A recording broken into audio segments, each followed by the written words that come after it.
Hey, yeah, ladies and gentlemen, and others who shall remain nameless. Yeah, so I'm in downtown Owen Sound, and it is snowing. It is January 30th, 2024, if you must know. And yeah, it is snowing again. I mean, we had a week of melty, thawy, slushy, rainy kind of holy shit, spring is here early. But then again, what do we expect? Climate change being a thing. And then after a week or so of spring in January, we're getting winter back, which is good because I want to do some serious cross-country skiing before the end of the winter. Absolutely. Yeah. One of my very favorite pet peeves is people who are so utterly self-absorbed that they cannot visualize other people as people.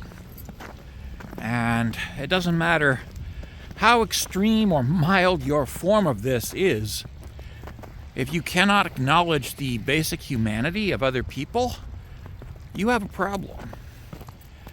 And I'd like you to keep it your problem and not make it my problem, but unfortunately, people who have this problem have a tendency to try to make it everybody else's problem.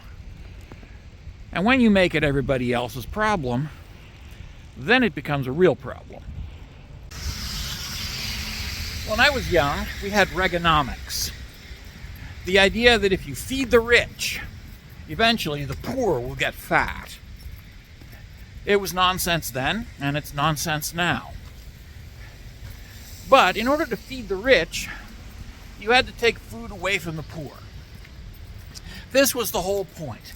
Taking food from the poor, giving it to the rich, feeding the rich, so that the poor would get fat. And this is the foundational principle of Reaganomics, which lies at the heart of modern capitalist democracy. And of course, it didn't fucking work. Because, yeah, you cannot get fat through osmosis. You have to actually be the one consuming the food. And Reaganomics gave all the food to the rich people, which in turn led to the poor starving. And it was very cruel.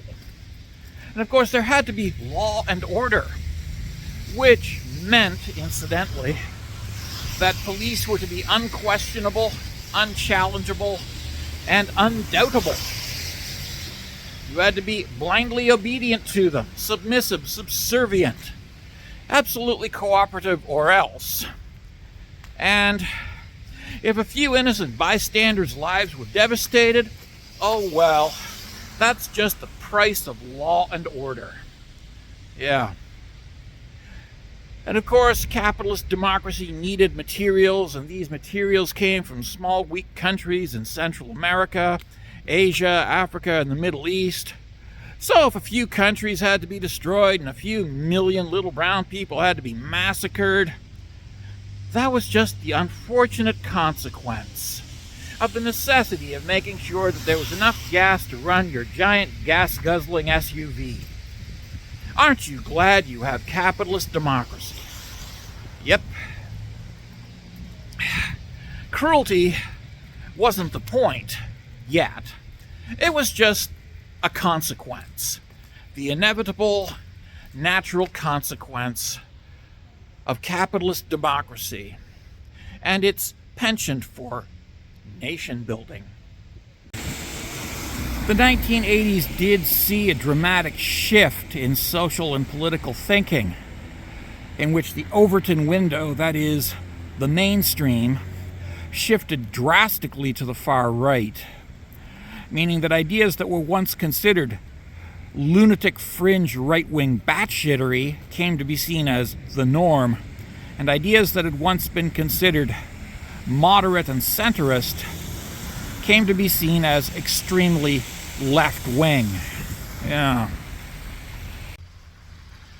The result is that by the early 2000s, the ideas that Ronald Reagan had endorsed, the Ideas that were, at that time, considered batshit right-wing, ultra-conservative, were, when Barack Obama embraced them, deemed to be left-wing socialist lunacy.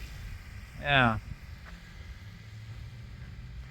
Because, yes, American politics and, yes, Canadian politics had shifted so far to the right that the Overton window was now in the realm of batshit right-wing reactionary nonsense. And this, of course, led to truly disastrous consequences for everybody. Of course, it doesn't help that along the way, much of what is considered left-wing thought came to be focused on, how shall we say, batshittery of its own sort. We became so focused on gay rights and women's rights that we completely forgot about workers' rights, causing workers to feel abandoned and neglected. And at the same time, the right wing swooped in and told workers that the reason things were so bad is because a conspiracy of liberals and leftists were plotting against them to try to impose communism upon them. And, yeah, unfortunately, the labor movement, literally communism incarnate, embraced unrestricted capitalism to its own detriment. As the Overton window shifted further to the right, a new mentality arose, no longer of making everybody rich by feeding the rich, but rather of hurting the poor to feed the rich just because it hurts the poor. A certain cruelty had entered the arena. A mindset of, screw you, I got mine. And more importantly, a mindset that involved punching down, beating up those who are smaller and weaker. Politics became a bully's paradise. By the time Trump came along and harnessed this cruelty, it had already been well established. Cruelty had long since been made the point of American politics. And that is something to remember. Cruelty has become the point. It's not about benefiting me anymore. It's no longer screw you, I got mine. It's screw you, I'll sacrifice mine to hurt you. It has become the politics of spite. The politics not of robbing the poor to feed the rich, but of hurting oneself to hurt one's neighbor.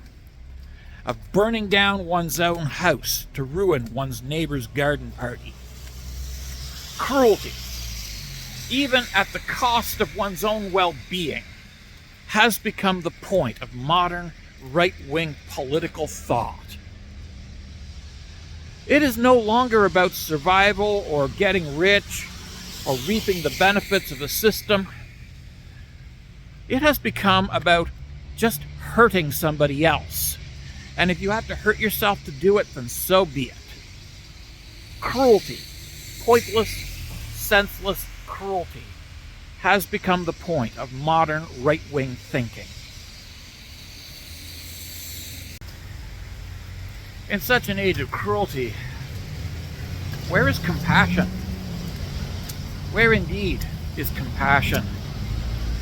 And how is compassion seen in modern Western capitalist democracy?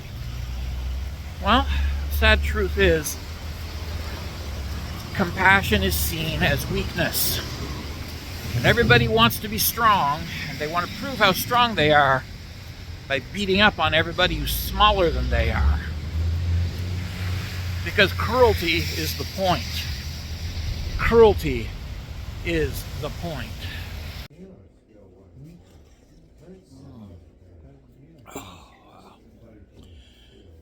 So in a society where compassion is deemed weakness,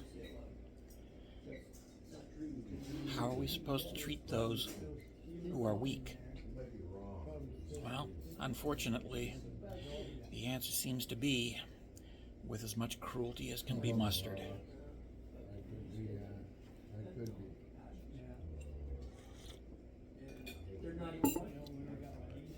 How do we call that civilization? How do we not call that utter barbarity? How?